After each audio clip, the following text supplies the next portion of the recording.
Luc Laliberté, mesdames, messieurs, la dernière avant les vacances. Est-ce que Luc Laliberté a prévu un voyage? C'est du temps. Comme l'année dernière, on est allé à l'étranger avec les enfants. Cette année, on s'est dit, on a la chance, l'immense privilège d'avoir un petit coin de paradis à l'extérieur de la ville et on va se réfugier là avec les enfants. Donc, Tranquille. c'est à ça que vont ressembler. Voilà. Bien, je comprends pourquoi, parce que quand on regarde ce qui se passe aux États-Unis, tu as eu de la broue dans le toupette cette année. On pense, entre autres, à la victoire présentement de l'administration Trump dans deux causes liées à Ouais. l'immigration. C'est majeur. Oui, c'est vraiment majeur. Il y a un volet humanitaire, mais il y a beaucoup de choses à dire. Tiens, allons-y.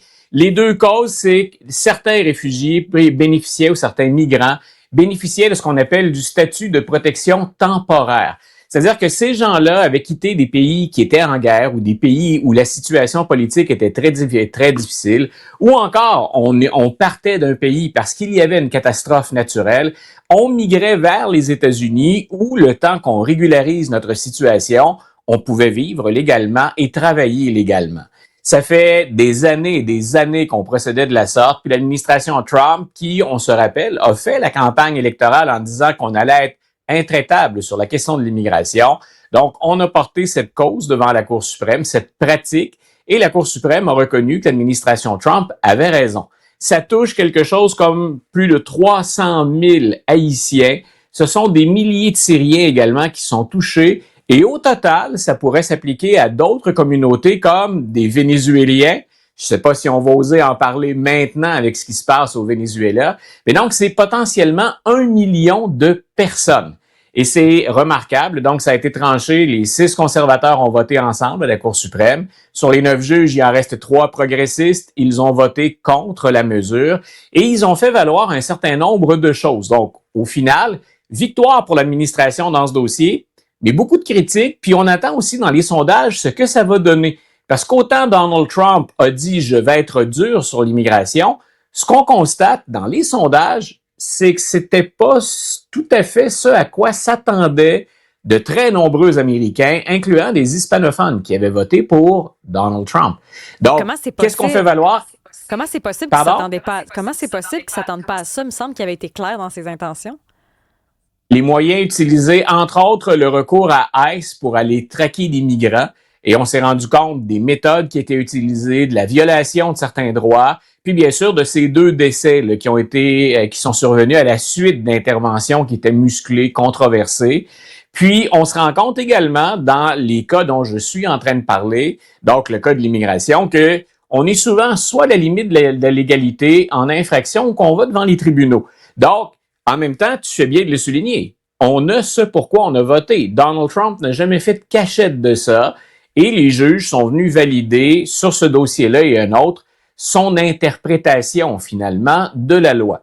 Ce qu'on fait valoir, et c'est là où j'ai hâte de voir ce que ça va donner également dans les sondages, parce que bien sûr, il y a le cas, on en parle moins souvent, mais c'est l'équivalent d'une mini-crise humanitaire qu'on provoque. C'est des gens à qui on va retirer du travail, qu'on retourne dans des pays. Je suis pas certain que je vais retourner à Haïti ces jours-ci, C'est puis pas épouvantable. plus en Syrie. Oui, voilà. Donc, pour les individus eux-mêmes, c'est catastrophique.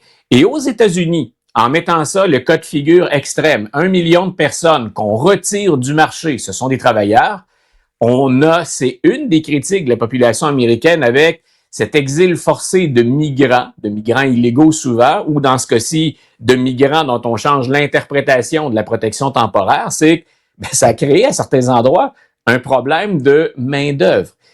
Il y avait un élément sous-jacent derrière ça aussi, Isabelle, que les juges progressistes ont fait ressortir, c'est que le président cible des pays plus que d'autres. Et je ne sais pas si tu te souviens, dans la campagne électorale, la dernière, c'était devenu viral. Le président et le vice-président avaient dit que dans un endroit en Ohio, des migrants haïtiens mangeaient les chats et les chiens du voisinage. Ben oui. Donc, écoute, la mâchoire m'avait décroché en entendant ça, mais on n'a pas été pénalisé du côté républicain, donc Donald Trump l'a emporté, mais on a fait valoir ce genre d'argument devant le tribunal et les juges ont dit, c'est pas assez clair que c'est du racisme, ce n'est pas assez évident. Et l'autre chose très importante sur l'immigration, et là on est à la limite du droit international ou des obligations internationales, c'est que jusqu'à maintenant, les demandeurs d'asile pouvaient entrer aux États-Unis et une fois entrés, on pouvait évaluer leur demande. Et maintenant, on peut les bloquer littéralement à la frontière. Donc, le juge, la majorité des conservateurs ont joué sur une notion, sur un mot. Qu'est-ce que ça signifie entrer aux États-Unis? Est-ce qu'on est obligé de les laisser physiquement entrer sur le territoire? Donc, en fait, dans les deux cas, des gens qui vivent aux États-Unis présentement peuvent être exclus. Ça peut rejoindre près d'1 million de personnes. Et dans l'autre, les demandeurs d'asile sont littéralement repoussés à la frontière. Avec Donc, nos yeux canadiens, victoire pour... c'est Pardon? difficile de comprendre que c'est possible, ça. Avec nos yeux canadiens, c'est comme irréel. Ben, c'est même, je te dirais, oui, tu le précises, c'est canadien ou québécois, mais même quand on regarde du côté européen, du côté des pays démocratiques, on le sait que la question d'immigration, elle va revenir, elle est déjà dans les débats et elle n'a pas fini de soulever des débats, ne serait-ce qu'en raison des réfugiés climatiques. Donc, on part du sud, puis on monte vers le nord, puis ils sont regroupés du côté de l'Europe ou dans le cas du Canada et des États-Unis, au nord, les démocraties. C'est une problématique qui va revenir.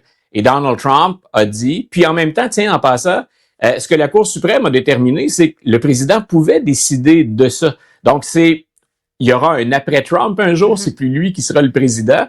Que vont faire les présidents avec ce nouveau pouvoir dont on les investit? Mais tu fais bien de le souligner parce que Donald Trump a dit, je serai intraitable, on va être dur. Il l'est dans le langage, il l'est dans les mesures.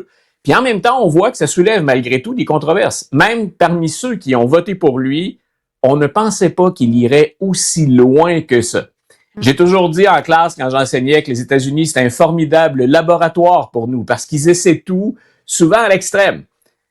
J'ai hâte de voir ce qu'on va en faire, nous, de cette leçon, de cette expérience américaine ici. Et là, la notion de laboratoire inquiète parce qu'on est encore éperdument marqué par la tragédie de Côte-des-Neiges en début de semaine.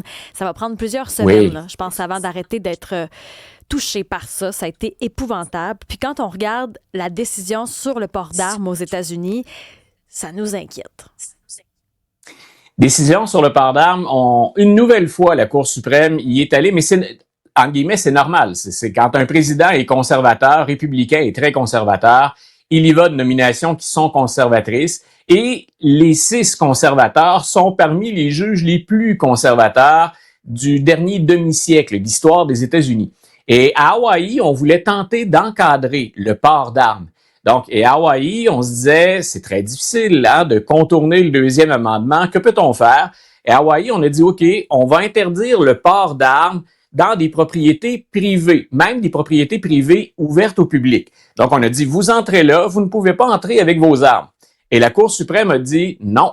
Elle a fait ça hier également. Là, on est dans cette période de l'année où la Cour suprême y va d'un grand nombre de jugements qu'on rend publics immédiatement. Et ce qu'on a dit à Hawaï, c'est vous avez tout faux. Donc, en interdisant dans des sites privés ouverts au public le port d'armes, vous limitez la portée du deuxième amendement. Donc, avant, c'était la responsabilité de celui qui portait une arme de l'enlever quand il entrait dans un espace privé ouvert au public. Maintenant, on a inversé ça, il va falloir y penser. Ce qu'on dit, c'est que c'est au propriétaire du lieu ou à l'entreprise, on peut penser à un commerce, on peut penser à une station-service, par exemple, de dire et d'afficher bien en évidence, vous ne pouvez pas entrer ici avec une arme. Mais donc, encore une fois, c'est la protection du deuxième amendement et des armes à feu qui est très importante. Avant même, peut-être qu'ici, on l'aurait regardé autrement. On aurait dit, c'est un endroit privé, c'est normal que je dépose mon arme. C'est l'inverse aux États-Unis, c'est au propriétaire ou à la compagnie de prévenir les gens à l'avance qu'ils ne peuvent pas se présenter avec une arme. Mais qu'est-ce que ça pourrait avoir comme conséquence ou qu'est-ce qu'on devra observer sur cette liberté-là là, des porteurs d'armes à long terme ou à moyen terme? Ça, ce qui est intéressant, c'est que l'interprétation que faisait Hawaï de la loi, en fait, comment on avait appliqué cette mesure-là, c'était appliqué aussi dans une quarantaine d'États américains. Ça veut dire maintenant qu'il faut faire de la sensibilisation dans une quarantaine d'États pour sensibiliser les propriétaires qui ne veulent pas avoir d'armes à feu sur leur site, mais qui est ouvert au public. Est-ce qu'on va y penser? Bien sûr, aujourd'hui, c'est rapide. On n'a pas encore de cas très, très concrets ou terre à terre à se mettre sous la dent pour analyser. Mais ça veut dire qu'aujourd'hui, si quelqu'un se présente dans un site privé ouvert au public avec une arme et qu'on n'a pas pensé à l'afficher, cette personne-là peut se servir de son arme et elle n'a pas contrevenu à la loi. Du moins, en tout cas, elle n'a pas défié cette autorisation qu'il doit maintenant obtenir du propriétaire. Donc, dans certains États, on se retrouve avec ce vide à gérer et il va falloir compenser très rapidement. Et très rapidement, bien, pour une grande entreprise, ça va se savoir, il y a des moyens plus importants. Est-ce que ça a fait le tour et est-ce que c'est connu de tous les petits propriétaires, ce rôle ou cette charge inversée maintenant à propos des limitations du port d'armes? On verra. Il nous reste encore un petit 2 minutes là, pour J.D. Vance qui Oui. réhabilite Nixon. Qu'est-ce que ça représente? Écoute, parfois, ça c'est dans la période actuelle, Isabelle, je pense que c'est le volet le plus difficile de mon travail ou de mon expérience personnelle, c'est qu'il faut parfois rappeler juste les faits. C'est pas de gauche ou de droite, c'est pas anti-Trump ou pro-Trump des faits. Et ce que J.D. Vance a dit alors qu'il est en visite à la bibliothèque Richard Nixon, donc la bibliothèque présidentielle, c'est, écoutez, si le Watergate arrivait en 2026, ça ferait juste un tour de nouvelles, peut-être 12 heures, puis on ne penserait pas à tasser un président pour ça. Il a peut-être raison en 2026, mais ce qu'il rajoute, c'est de dire qu'à l'époque des faits du Watergate, Richard Nixon, comme Donald Trump, est victime du Deep State et de l'État profond. Et quand J.D. Vance fait ça, c'est qu'il n'y a rien historiquement qui vient appuyer ça. Il y a eu des enquêtes, ça s'est retrouvé devant les tribunaux, ça s'est retrouvé devant le Congrès, il y a eu des enquêtes journalistiques, et ce sont les républicains de l'époque eux-mêmes qui se sont invités à la Maison-Blanche pour dire au président, on ne va pas te soutenir, tu pars. Et on connaît la suite, Richard Nixon est à ce jour le seul président américain à avoir quitté sa fonction. C'est une affaire d'espionnage, le Watergate, là, si on rappelle vite ce que c'était. Voilà, c'était de l'écoute électronique qui avait été faite sur le parti opposé dans un immeuble qui existe toujours, hein, l'immeuble du Watergate. C'était de l'écoute électronique sur le Parti démocrate. Et quand on a mené l'enquête, on est passé de ces fameux, entre guillemets, plombiers.